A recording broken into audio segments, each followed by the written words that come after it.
ఈ థాట్ డాకుని తీసుకోవాలి అనేది మీద అంటే లేకపోతే బాలకృష్ణ గారి థాట్? ఆ Daaku character inspiration idea initiate చేసింది బాలకృష్ణ గారు.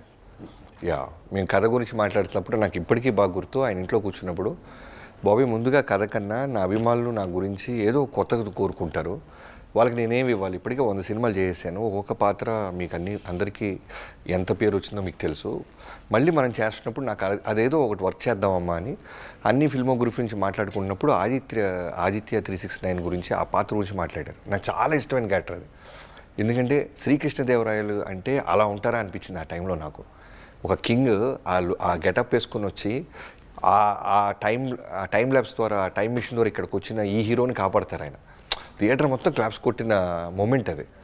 సో ఐడియా ఎప్పుడైతే ఇచ్చారో బాలబాబు గారు, వెంటనే మేము దాన్ని సీరియస్గా తీసుకొని దాని మీద వర్క్ చేయడం జరిగింది. అదే ఇవాళ రోజున సెకండ్ హాఫ్లో మీరు అందరూ అప్రిషియేట్ చేస్తున్న ఆ డాకు మహారాజ్ క్యారెక్టర్.